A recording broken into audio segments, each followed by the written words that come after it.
नमस्कार बच्चों, मैं राम ज्ञान यादव, हिंदी शिक्षक। बच्चों, आप लोगों ने पिछले क्लास में बाल महाभारत कथा से भीम पढ़ा था और आज हम लोग अगला अध्याय कर्ण पढ़ेंगे, कर्ण के बारे में जानेंगे। तो बच्चों, आप लोगों ने कुंती अध्याय में ही पढ़ा था कि एक बार कुंती भोज के यहाँ दुर्वासा मुनि पधारे थे और उनकी सेवा सत्कार अच्छे से कुंती ने किया। तो उन्होंने आशीर्वाद दिया उनको कि तुम जिस भी देवता की पूजा करोगी उसी के समान एक पुत्र की प्राप्ति होगी। और ऐसे में उन्होंने सूर्य देवता की पूजा की और सूर्य देवता के आशीर्वाद से उनको कर्ण नाम का पुत्र प्राप्त हुआ। चूँकि वे अभी अविवाहित थे, इसलिए उन्होंने लोकलाज को देखते हुए कर्ण को नदी के धारा में प्रवाहित कर दिया था, जिसे अधिरथ नाम का एक सारथी ने पाया और उनका पालन पोषण किया। तो उन्हीं कर्ण के बारे में हम लोग बात करेंगे इस अध्याय में। चूँकि कुंती के 5 और पुत्र थे पांडव, जिसमें 3 कुंती के और 2 माद्री के पुत्र थे, और इसके साथ ही साथ कर्ण भी उनके पुत्र हुए। तो उन्हीं के बारे में हम लोग इस अध्याय में पढ़ेंगे। हम लोगों ने देखा था कि पांडव जो है वन से ऋषि मुनि के द्वारा हस्तिनापुर लाए गए और भीष्म पितामह को सौंप दिए गए। अब ये लोग हस्तिनापुर में तमाम अस्त्र शस्त्र जो है विद्याओं को सीखा। पांडवों ने पहले कृपाचार्य से और बाद में द्रोणाचार्य से अस्त्र शस्त्र की शिक्षा पाई। उनको जब विद्या में काफ़ी निपुणता प्राप्त हो गई तो एक भारी समारोह किया गया, जिसमें सबने अपने कौशल का प्रदर्शन किया। सारे नगरवासी इस समारोह को देखने आए थे। तरह तरह के खेल हुए और हर एक राजकुमार यही चाहता था कि वह सबसे बढ़कर निकले। आपस में प्रतिस्पर्धा बड़े जोर की थी, परंतु तीर चलाने में पांडुपुत्र अर्जुन का कोई सानी न था। अर्जुन ने धनुष विद्या में कमाल का खेल दिखाया। उसकी अद्भुत चतुरता को देखकर सभी दर्शक और राजवंश के सभी उपस्थित लोग दंग रह गए। यह देखकर दुर्योधन का मन ईर्ष्या से जलने लगा। अभी खेल हो ही रहा था कि इतने में रंगभूमि के द्वार पर खम ठोकते हुए एक रोबीला और तेजस्वी युवक मस्तानी चाल से आकर अर्जुन के सामने खड़ा हो गया। वह युवक और कोई नहीं, अधिरथ द्वारा पोषित कुंतीपूर्ण कर्ण ही था, लेकिन उसके कुंती पुत्र होने की बात किसी को मालूम न थी। यानी कि कृपाचार्य और बाद में द्रोणाचार्य पांडवों को और कौरवों को जो है तमाम अस्त्र शस्त्र विधाओं को सिखाया। और इसके बाद उन्होंने एक खेल का आयोजन किया, जिसमें इनके वीर होने का अंकन करना था। और इसमें जो है पांडव ने अपना बहुत ही उत्साहपूर्वक खेल दिखाया। और अर्जुन की बात की जाए तो तीर धनुष चलाने में जो है अर्जुन के सामने कोई नहीं टिक पाया। और अर्जुन ने धनुष विद्या में बहुत ही अच्छा प्रदर्शन किया और उनकी इस चतुरता को देख करके सभी लोग दंग थे, आश्चर्यचकित थे। इसी बीच जो है खेल स्थल पर कर्ण उपस्थित हुआ और वह जो है कुंती का ही पुत्र था। कुंती जो है उनको तुरंत पहचान गई, लेकिन कुंती पुत्र होने का जानकारी वहाँ पर और किसी को नहीं था। रंगभूमि में आते ही उसने अर्जुन को ललकारा, अर्जुन जो भी कर्तव्य तुमने यहाँ दिखाए है उनसे बढ़कर कौशल मैं दिखा सकता हूँ, क्या तुम इसके लिए तैयार हो? और वहाँ उपस्थित होते ही कर्ण जो है अर्जुन को ललकारते हुए बोला कि मैं आपसे अच्छा कर्तव्य दिखा सकता हूँ, क्या आप मेरे साथ तैयार हैं कर्तव्य दिखाने के लिए, युद्ध करने के लिए? इस चुनौती को सुनकर दर्शक मंडली में बड़ी खलबली मच गई, पर इसरिया की आग से जलने वाले दुर्योधन को बड़ी राहत मिली। यह देख करके, चूँकि दुर्योधन जो है, दुर्योधन को इस बात की जलन हो रही थी कि दुर्योधन वहाँ पर भी पराक्रमी सिद्ध हुए थे, तो वह जब देखा कि अर्जुन को ललकारने के लिए कर्ण भी वहाँ उपस्थित हुआ है तो उसकी खुशी की ठिकाना नहीं रही, और वह जो है तुरंत उठ करके और कर्ण को गले लगा लिया और उनका स्वागत किया और बोला कि हम आपके लिए क्या कर सकते हैं। कर्ण से दुर्योधन ने बोला, कर्ण बोला, राजन मैं अर्जुन से द्वंद्व युद्ध और आपसे मित्रता करना चाहता हूँ। कर्ण वहाँ तुरंत जो है बोला कि दुर्योधन मैं आपसे मित्रता करना चाहता हूँ, और अर्जुन जिसका यहाँ कोई जवाब नहीं दे सकता है उनके साथ मैं द्वंद्व युद्ध करना चाहता हूँ। कर्ण की चुनौती को सुनकर अर्जुन को बड़ा तैस आया। वह बोला, कर्ण सभा में जो बिना बुलाए आते हैं और जो बिना किसी के पूछे बोलने लगते हैं वे निंदा के योग्य होते हैं। यह सुनकर कर्ण ने कहा, अर्जुन यह उत्सव केवल तुम्हारे लिए ही नहीं मनाया जा रहा है, सभी प्रजाजन इसमें भाग लेने का अधिकार रखते हैं। व्यर्थ डींगे मारना से क्या फ़ायदा, चलो तीरों से बात कर लें। तो अर्जुन ने है कर्ण को देखा, कर्ण जो है ललकार रहे हैं उनको, तो अर्जुन ने कहा कि बिना बुलाए जो लोग आ जाएं और बिना किसी गुरु की अनुमति के बीच बीच में बोलने लगे वे अपमान के योग्य होते हैं, वे अपमानित होते हैं।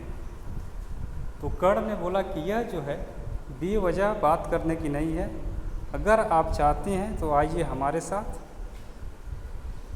चलो तीरों से बात कर ले, यानी तीर धनुष से जो है द्वंद्व युद्ध करके और बात कर लेते हैं कौन जो है कितना वीर है। जब कर्ण ने अर्जुन को यो चुनौती दी तो दर्शकों ने तालियां बजाई। उनके दो दल बन गए, एक दल अर्जुन को बढ़ावा देने लगा और दूसरा कर्ण को। इसी प्रकार वहाँ इकट्ठे स्त्रियों के भी दो दल बन गए। कुंती ने कर्ण को देखते ही पहचान लिया और भय तथा लज्जा के मारे मूर्छित सी हो गई। उसकी यह हालत देखकर विदुर ने दासियों को बुलाकर उसे चेत करवाया। यानी अब जो है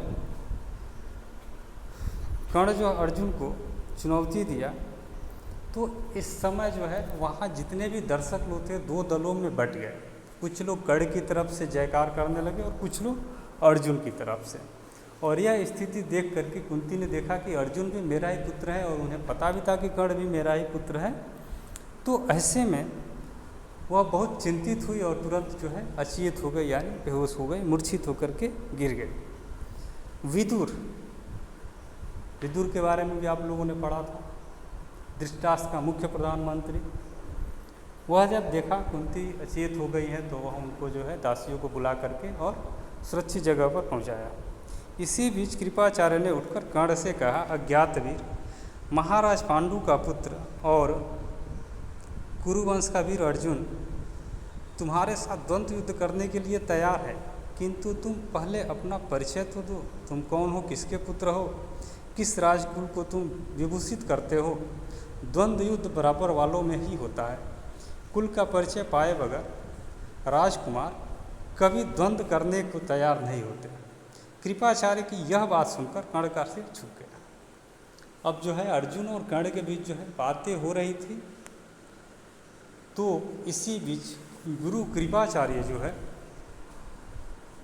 बोले कर्ण से कि आप पहले अपना परिचय दीजिए कि आप किस राजवंश से हैं। पहले हम लोग यह देखें कि आप बराबरी के हैं कि नहीं हैं, क्योंकि द्वंद्व युद्ध है बराबर वालों से होती है। तो आप अपने राजवंश का नाम बताएं। तो राजवंश तो कर्ण के पास कोई राजवंश था नहीं, वह तो अधिरथ नामक सारथी के यहाँ उनका पालन पोषण हुआ था। तो अब जो है उनका सिर नीचे हो गया। कर्ण को इस तरह देखकर दुर्योधन उठ खड़ा हुआ और बोला, अगर बराबरी की बात हो तो मैं आज ही कर्ण को अंग देश का राजा बनाता हूँ। यह कहकर दुर्योधन ने तुरंत पितामह भीष्म एवं पिता धृतराष्ट्र से अनुमति लेकर वही रंगभूमि में ही राज्याभिषेक की सामग्री मंगवाई और कर्ण का राज्याभिषेक करके उसे अंग देश का राजा घोषित कर दिया। यह देखकर दुर्योधन को जो है समझ में आया कि कर्ण किसी राजवंश के राजा नहीं है, तो उन्होंने तुरंत उन्हें अंग देश का राजा घोषित कर दिया, क्योंकि उनके अंदर अर्जुन के प्रति जलन थी, ईर्ष्या थी। वे चाहते थे अर्जुन को कोई हरा दे और उन्हें लग रहा था कि कर्ण हरा देंगे, इसलिए उन्होंने तुरंत ऐसा किया। इतने में बूढ़ा सारथी अधिरथ, जिसने कर्ण को पाला था, लाठी टेकता हुआ और भय के मारे कांपता हुआ सभा में प्रविष्ट हुआ। कर्ण, जो अभी अभी अंग देश का नरेश बना दिया गया था, उसको देखते ही धनुष नीचे रखकर उठ खड़ा हुआ और पिता मानकर बड़े आदर के साथ उसके आगे सिर नवाया। बूढ़े ने भी बेटा कहकर उसे गले लगा लिया। यह देखकर भीम खूब कहकहा मारकर हंस पड़ा और बोला, सारथी के बेटे, धनुष छोड़कर हाथ में चाबुक लो, चाबुक, वही तुम्हें शोभा देगा। तुम भला कब से अर्जुन के साथ द्वंद्व युद्ध करने के योग्य हो गए। जो ही दुर्योधन ने उनको अंग देश का राजा बनाया, तब तक जो है वहाँ अधिरथ उपस्थित हुए सभा में, जो कर्ण का पालन पोषण किए थे, अधिरथ नाम का सारथी। उनको देख करके कर्ण जो है तुरंत आदरपूर्वक खड़ा हो गए और जा कर के उनको प्रणाम किया, अपना सर नीचे किए। और यह देख करके जब अधिरथ ने भी उन्हें बेटा कह करके संबोधित किया, तो भीम को पता चल गया कि यह इसी सारथी के बेटे हैं। तो वह तुरंत जो है व्यंग करने लगा, हंसने लगा और कहने लगा कि सारथी का बेटा सारथी ही बनेगा, इसलिए चाबुक उठा लो और यह तीर धनुष छोड़ दो। यह उन पर व्यंग करने लगा। तुम भला कब से अर्जुन के साथ द्वंद्व युद्ध करने के योग्य हो गए। तुम्हारे अंदर अर्जुन के साथ द्वंद्व युद्ध करने की योग्यता नहीं है, क्योंकि तुम अर्जुन के बराबर नहीं हो और द्वंद्व युद्ध जो होता है वह बराबरी वालों के साथ होता है। यह सब देखकर सभा में खलबली मच गई। इस समय सूरज भी डूब रहा था, इस कारण सभा विसर्जित हो गई। मसालों और दीपकों की रोशनी में दर्शक वृंद अपनी अपनी पसंद के अनुसार अर्जुन, कर्ण और दुर्योधन की जय बोलते जाते थे। अब जो है संध्या हो गया था और महाभारत की सबसे बड़ी नियम यह है कि किसी भी हालत में रात में सूर्यास्त होने के बाद कोई युद्ध नहीं होता था। महाभारत के युद्ध में भी सूर्यास्त होते होते युद्ध बंद हो जाता था। तो ऐसा ही हुआ और सभी जो दर्शक थे धीरे धीरे अपने अपने पसंद के योद्धाओं की जयकार करते हुए बाहर चले गए। इस घटना के बहुत समय बाद एक बार इंद्र बूढ़े ब्राह्मण के वेश में अंग नरेश कर्ण के पास आए और उसके जन्मजात कवच और कुंडलों की भिक्षा मांगी। इंद्र को डर था कि भावी युद्ध में कर्ण की शक्ति से अर्जुन पर विपत्ति आ सकती है। इस कारण कर्ण की ताकत कम करने की इच्छा से ही उन्होंने उससे यह भिक्षा मांगी थी। अब जो है बहुत दिन बीत गए, द्वंद्व युद्ध तो हुआ नहीं, सभी लोग अपने अपने घर चले गए। तो इस बात की भनक इंद्र महादेव को लग गई थी कि कर्ण के पास जो शक्ति है, कवच और कुंडल जन्मजात एक शक्ति थी उनके पास, जिसका अगर वे प्रयोग करेंगे तो वो बेकार नहीं जाएगा। तो इंद्र ब्राह्मण का वेश धारण करके और कर्ण से वही भिक्षा में मांग लिया। कर्ण के बारे में आप लोग सुने होंगे, कर्ण बहुत दानवीर थे और इसलिए उन्होंने बिना सोचे समझे, उन्हें पता भी था कि कवच और कुंडल जो है हमारे लिए बहुत ही ज़रूरी है, तथा इंद्र जो है ब्राह्मण का वेश करके हमारे साथ छल कर रहे हैं, फिर भी उन्होंने दान करने से पीछे नहीं हटा और कवच और कुंडल जो है उन्हें दान दे दिए। इस अद्भुत दानवीरता को देखकर इंद्र चकित रह गए। कर्ण की प्रशंसा करते हुए बोले, कर्ण तुमसे मैं बहुत प्रसन्न हूँ, तुम जो भी वरदान चाहो मांगो। कर्ण ने देवराज से कहा, आप प्रसन्न है तो शत्रुओं का संहार करने वाला अपना शक्ति नामक शस्त्र मुझे प्रदान करें। अब इंद्र जो है, जब कर्ण ने बिना सोचा समझे अपना कवच और कुंडल उन्हें दान में दे दिया तो इंद्र बहुत प्रसन्न हुए और उन्होंने कहा कि अब जो है आप मुझसे कुछ मांगिए। तो उन्होंने जो है इंद्र की शक्ति नामक एक शस्त्र था, उसे जो है मांग लिया कर्ण ने। तो इंद्र जो है उसे दे दिए। बड़ी प्रसन्नता के साथ वह अपना शस्त्र कर्ण को देते हुए देवराज ने कहा, युद्ध में तुम जिस किसी को लक्ष्य करके इसका प्रयोग करोगे वह अवश्य मारा जाएगा, परंतु एक ही बार तुम इसका प्रयोग कर सकोगे। तुम्हारे शत्रु को मारने के बाद वह मेरे पास वापस आ जाएगा। इतना कहकर इंद्र चले गए। यानी इंद्र ने शक्ति नामक शस्त्र उन्हें दे दिया। देखो, अस्त्र और शस्त्र में अंतर क्या होता है? अस्त्र वह होता है जिसे चला करके हाथ से किसी को मारते हैं, जैसे भाला हो गया। शस्त्र वह होता है जिसे मंत्र विद्या करके मारते हैं। तो यह दे करके इंद्र जो है शक्ति नामक शस्त्र दे करके और इंद्र वहाँ से चले गए। एक बार कर्ण को परशुराम जी से ब्रह्मास्त्र सीखने की इच्छा हुई, इसलिए वह ब्राह्मण के वेश में परशुराम के पास गया और प्रार्थना की कि उसे शिष्य स्वीकार करने की कृपा करें। परशुराम जी ने उसे ब्राह्मण समझकर शिष्य बना लिया। इस प्रकार छल से कर्ण ने ब्रह्मास्त्र चलाना सीख लिया। अब एक बार कर्ण को क्या हुआ, उन्होंने सोचा कि कुछ विद्या जो है वह परशुराम जी से भी सीख ले। तो उनका शिष्य बनने के लिए वह क्या किया, ब्राह्मण का वेश धारण किया और जा कर के उनसे प्रार्थना किया कि आप मुझे अपना शिष्य बना लीजिए और मुझे विद्या सिखाइए। एक दिन परशुराम कर्ण की जांघ पर सिर रखकर सो रहे थे। इतने में एक काला भौरा कर्ण की जांघ के नीचे घुस गया और काटने लगा। कीड़े के काटने से कर्ण को बहुत पीड़ा हुई और जांघ से लहू की धारा बहने लगी। पर कर्ण ने इस भय से कि कहीं गुरुदेव की नींद न खुल जाए, जांघ को जरा भी हिलाया डुलाया नहीं। जब खून से परशुराम की देह भीगने लगी तो उनकी नींद खुली। उन्होंने देखा कि कर्ण की जांघ से खून बह रहा है। यह देखकर परशुराम बोले, बेटा सच बताओ तुम कौन हो? तब कर्ण असली बात न छिपा सका।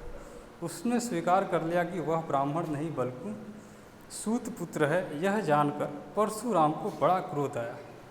अतः उन्होंने उसी घड़ी कर्ण को शाप देते हुए कहा, चूँकि तुमने अपने गुरु को ही धोखा दिया है, इसलिए जो विद्या तुमने मुझसे सीखी है वह अंत समय में तुम्हारे किसी काम न आएगी।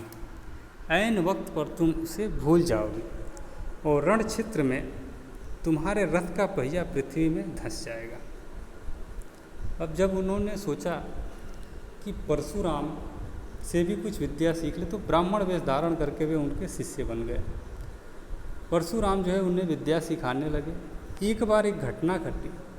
परशुराम जो है कर्ण के जांघ पर अपना सिर रखकर सो रहे थे और इसी बीच एक कीड़ा आकर के कर्ण को काट लिया। कर्ण हिल डुल नहीं सके, इसलिए कि कहीं गुरु परशुराम जी की नींद खुल जाएगी और खून जो है बहते बहते परशुराम के शरीर को छू गया और उनकी नींद खुल गई। तब उन्हें पता चल गया कि यह जो है ब्राह्मण नहीं है। तो उन्होंने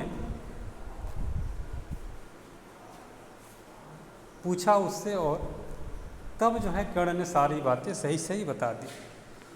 परशुराम जी का यह शाप झूठा न हुआ और उन्होंने जो है परशुराम ने उन्हें श्राप दे दिया कि तुमने जो भी विद्या मुझसे सीखी है वह अंतिम समय में तुम्हारे काम नहीं आएंगे। हर समय जो है तुम्हें याद रहेगा, लेकिन एक ऐसा समय आएगा जब तुम इसे भूल जाओगे। परशुराम जी का यह साफ झूठा न हुआ। जीवन भर कर्ण को उनकी सिखाई हुई ब्रह्मास्त्र विद्या याद रही, पर कुरुक्षेत्र के मैदान में अर्जुन से युद्ध करते समय कर्ण को वह याद न रही। दुर्योधन के घनिष्ठ मित्र कर्ण ने अंत समय तक कौरवों का साथ न छोड़ा, और यह बात जो है उनका जो साथ था वह सही हुआ। और अंतिम समय में अर्जुन के साथ युद्ध हो रहा था, उस समय वह अपनी विद्या को भूल गए थे। लेकिन कर्ण जो है कौरवों से उनकी मित्रता हो गई थी, और अंतिम समय तक भी अंत में उन्हें पता भी चल गया कि पांडव मेरे ही भाई हैं, फिर भी जो है वे उनका साथ नहीं छोड़े और कौरवों के साथ ही अंत समय तक रहे।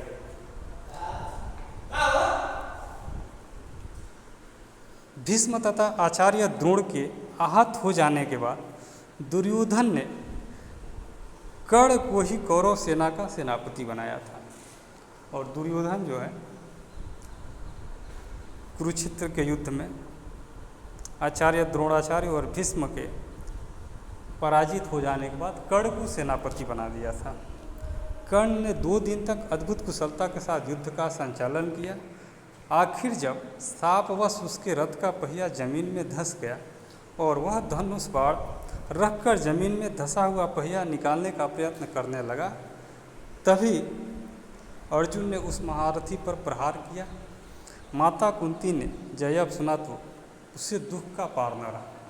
और मैंने आप लोगों को बताया कि अंतिम समय में जब महाभारत का युद्ध होगा तो उसमें भी आप लोग पढ़ेंगे कि कर्ण के रथ का पहिया धंस जाएगा, और जब वे उसे निकालने में व्यस्त हो जाएंगे उसी में अपनी सारी विद्या को वे भूल जाएंगे, और ऐसे समय में अर्जुन जो है उन पर प्रहार करके उन्हें मार देंगे। तो यह था कर्ण के बारे में जिसे आप लोगों ने पढ़ा, और अब आगे जो है इसका प्रश्न उत्तर भेज दिया जाएगा, आप लोग देख लेंगे। धन्यवाद बच्चों।